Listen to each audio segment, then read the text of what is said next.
दोस्तों, आज हम बात करने वाले हैं एक ऐसे मुद्दे की जो हमारे देश के लाखों ज्वेलर्स, बुलियन ट्रेडर्स, कारीगरों और छोटे बड़े व्यापारियों की जिंदगी से सीधा जुड़ा है। सोने चांदी का कारोबार जो सदियों से हमारी संस्कृति, शादी ब्याह और बचत का आधार रहा है, आज भयंकर संकट में है। एमसीएक्स पर रोजाना होने वाली तेजी मंदी, ईटीएफ का खेल, स्मगलिंग को बढ़ावा देने वाली ड्यूटी पॉलिसीज और ब्रांडेड ज्वेलरी के दबदबे ने असंगठित सेक्टर को बुरी तरह से हिला दिया। आज इसी पर बात करेंगे क्योंकि ये कोई छोटी मोटी समस्या नहीं, ये हमारी अर्थव्यवस्था की कमर तोड़ने वाली आंधी है।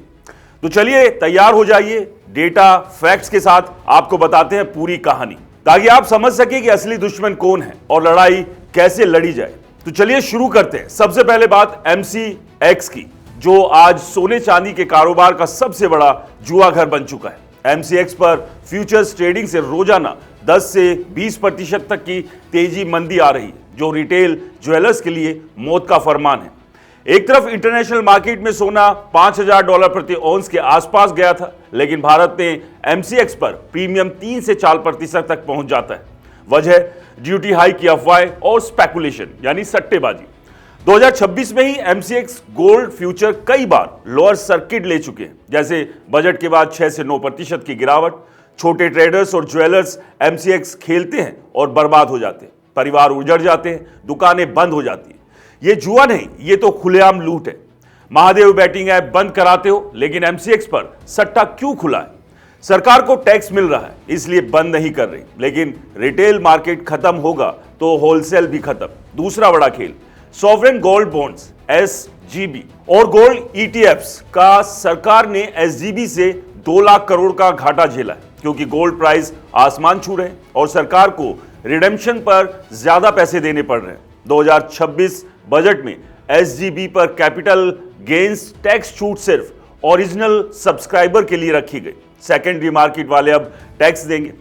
ईटीएफ्स में कोई फिजिकल गोल्ड नहीं आता, सिर्फ कागज है। प्रीमियम पर 10% तक बिकता है, डिस्काउंट पर गिरता है। ज्वेलर्स का दुश्मन है ये, क्योंकि निवेशक फिजिकल गोल्ड की जगह ईटीएफ्स में पैसा लगा रहे हैं। नतीजा ज्वेलर्स की सेल गिर रही है, सिक्के बुलियन की डिमांड बढ़ी है, लेकिन रेगुलर बिजनेस ज्वेलरी से ही चलता है। लेबर, कारीगर सब प्रभावित। तीसरा इंपोर्ट ड्यूटी और स्मगलिंग का खेल। 2024 में ड्यूटी 15% से घटाकर 6% की गई थी स्मगलिंग रोकने के लिए, लेकिन 2026 में अफवाहों से प्रीमियम बढ़ गया। बजट में 5% की कटौती हुई, लेकिन फिर भी स्मगलिंग को बढ़ावा मिला। हाई ड्यूटी से सोना महंगा होता है, रुपया कमजोर होता है और स्मगलर माल लाते हैं।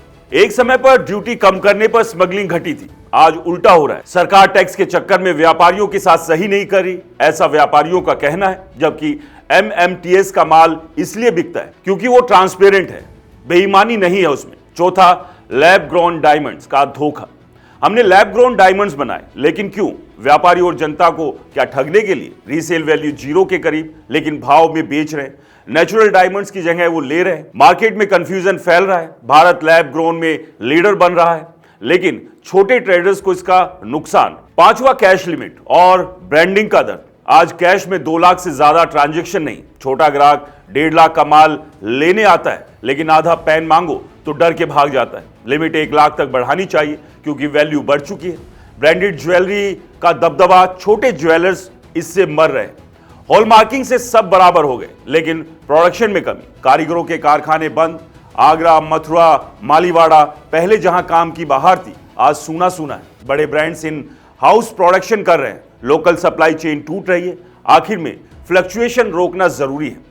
सोना चांदी शेयर बाजार नहीं, जहां रोज 20% ऊपर नीचे हो। इंटरनेशनल प्राइस में डॉलर कन्वर्ट करो तो हर देश में अलग रेट। सरकार पॉलिसी से स्टेबलाइज कर सकती है, जैसे क्रूड ऑयल पर करती है। चाइना ने सिल्वर सस्पेंड किया, हम क्यों नहीं? छोटे व्यापारी सरवाइव नहीं कर पा रहे हैं। एसोसिएशन मिलकर आवाजें उठा रही है, ब्रांड बनो, क्वालिटी सुधारो, लेकिन एमसीएक्स के खिलाफ लड़ो। यह हमारी लाइफलाइन है। कारीगर, मजदूर, परिवार सब दांव पर है। अगर आज नहीं लड़े तो कल बहुत देर हो जाएगी। तो दोस्तों, इस पूरे मुद्दे पर आपकी क्या राय है? हमें कमेंट्स कर जरूर बताएं।